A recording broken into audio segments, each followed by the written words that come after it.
Hey everyone, I'm Scott Stokely and I am going to get rid of the wobble on your sidearm.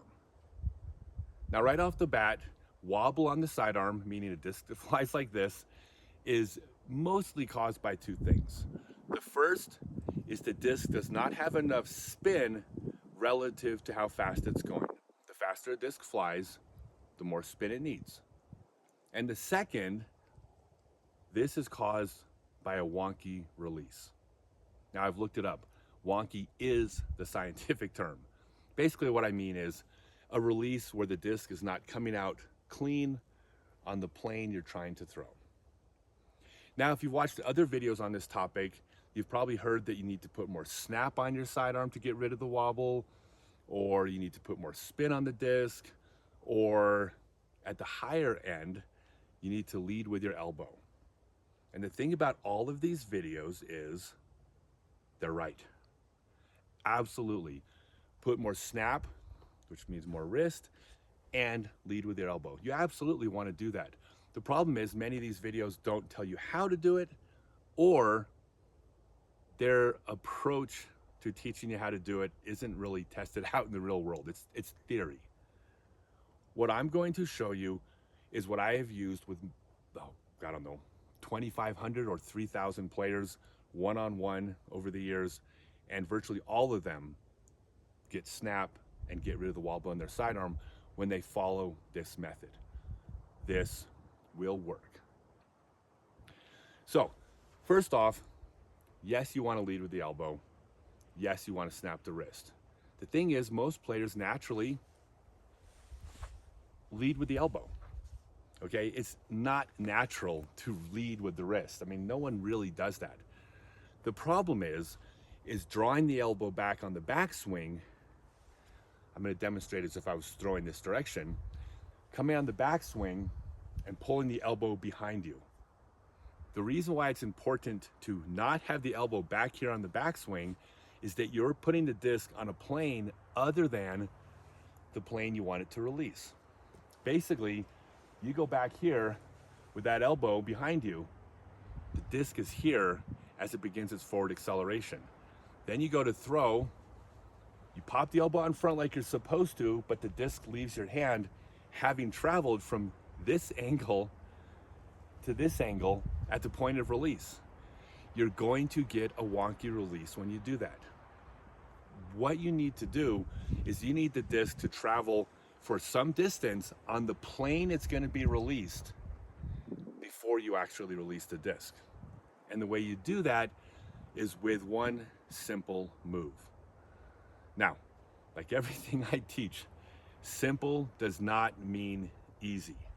In fact, of everything I teach, this is probably the most difficult move.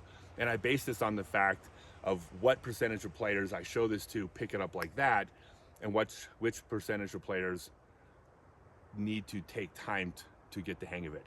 This one, most players need time to get. Everyone gets it, but you have to be patient and learn it if it doesn't happen like that. And what the move is you need to cock your wrist back and throw your elbow forward on the backswing. Now, I will demonstrate. First off, there's two different backswings. If you watched my video, I'll put a link below on the Wind.ill and the Pendulum, the two different backswings. Both of them are fully acceptable to use. One of them's gonna work for you, one of them won't. One of them might even hurt you, one of them won't. Doesn't matter which one you choose, but I will demonstrate on both. If you do the windmill, remember top of the disc is facing towards you. When the disc goes back, the wrist goes back and the elbow pops forward. If you do a windmill, remember top of the disc faces away from you. Definitely watch that video if you haven't seen it. It's very important. On the pendulum, top of the disc faces away from you. As the disc swings back, wrist cocks back, and elbow goes forward. It's very important at the furthest point back in the backswing for the elbow to be in front of the wrist and for the wrist to be cocked. Now what's interesting is most players, even if they get to that position right here, which is the correct position on the backswing, as you're accelerating, almost everyone still tends to cock back and the elbow pops behind the wrist. But what happens is, and this is again just based on experience, if you start in this position, even though that elbow cocked back a little bit, it pops right back forward again so the disc can leave your hand on the plane it's going to be being released at for enough distance for the disc to not come out wonky. Now again, simple is not easy. It's a simple move, and once you get it, you'll never forget it. It's not easy, but this is the Scott Stokely disc golf method. By the way, I hate talking about myself in the third person, but that is what I've branded it. It's my method that I used to teach. In this method, you have to swing back, cock your wrist, throw your elbow forward, and stop. Remember, I don't teach the end result. This is the process to get there. You're not going to stop on your backswing and pause every time you throw the sidearm, but you must pause on your backswing as you're learning this move. Here's how it's going to look. Remember, I'm throwing this direction. Windmill, top of the disc facing towards me. Disc is going to come up here. It's going to fall back into place. And when it does, elbow forward, wrist back. Pendulum, the disc is going to swing back. Wrist is going to cock. Wrist is cocked. Again, elbow forward. The reason you have to stop is more than likely that's not what's going to happen. Instead, when you do this, it's going to look something like this. You're going to swing back. Your wrist is going to cock, and you're going to look back because you paused, and you're going to realize your elbow is actually behind the wrist. Not a big deal. You're paused. You simply stop, get that elbow forward, then you can step, leading with the elbow, and throw, snapping the wrist at the point of release. The reason you need to be patient is the next time you try this, what will likely happen is you're going to go back. Oh, shoot, my elbow's back there again. Move it forward, lead with the elbow, release. Do it again. Darn it.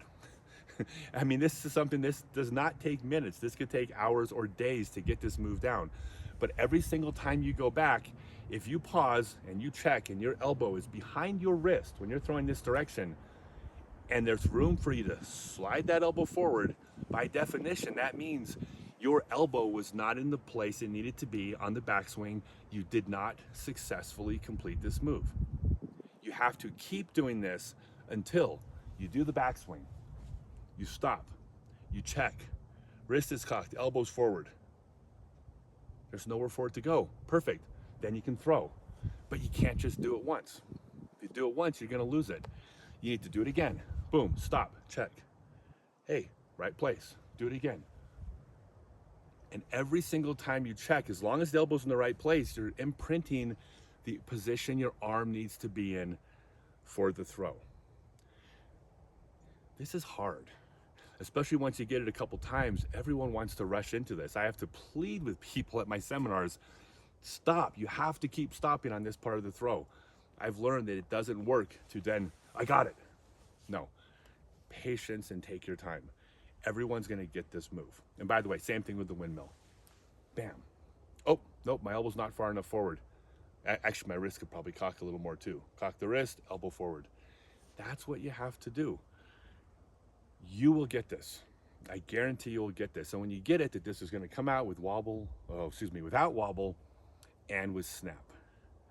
Now, a couple other details that are very important. First off, a certain percentage of you, even though you get the throw and now your sidearm is coming out with snap and flying clean, tomorrow, next week, 3 months from now, all of a sudden you lose it.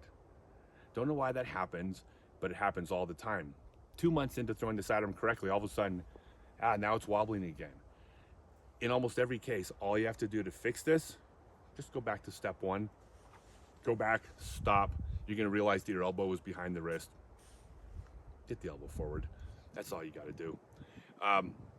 The next thing is, you'll notice if you watch a video that even though you're in this position here, as you go to accelerate forward, almost everybody's elbow will at some point pop behind.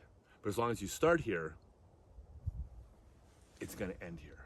I don't know why that is, why it's so difficult to start here and end here, but it is. Starting here and ending here is not difficult. Next, there are players, especially as we get older, that start to lose flexibility.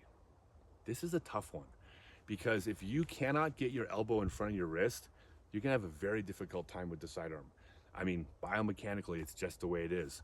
If the lash of the whip gets there before the middle of the whip doesn't really crack. The lash has to be the last thing to strike. If, when you go back and you pop that elbow forward, that elbow is still behind the wrist, throwing this direction, your only solve here is you gotta get more flexible. I wish there was a shortcut for this, but there's not. The elbow's gotta be in front. What I've learned is if you stretch, you can become more flexible because you don't have to be Eagle McMahon, right? Or actually most of the good sidearmers when they throw, if you watch it slow motion, do get to about like this. You don't have to be here, but you can't be here. The elbow's gotta be in front. Next, if you're one of those players who gets the elbow in front just a little bit, that's good enough. A little bit in front of the wrist is okay. The problem is if it's just a little bit in front, if you are off by just a tiny bit, now the elbow's all of a sudden behind, throw's not gonna work. So if you're only slightly flexible, you can do this, but you gotta be perfect on your mechanics. There's no room for error. If you're this flexible, you could be off by 3 inches on your elbow, still gonna work. But as long as it's in front, it'll work. But again, perfection's the key here. And the final thing, this just comes up, and I'll demonstrate this towards the camera. Excuse me. If you do a windmill, and when you do the windmill, it's a very common mistake for players to throw the elbow in front, and when they do, instead of pushing it in front this way, they push it in front this way. Now the disc is sitting here at a roller angle. Well, that's not where you're gonna wanna throw from. You're gonna wanna throw from here. So just keep in mind, I call it telephoning.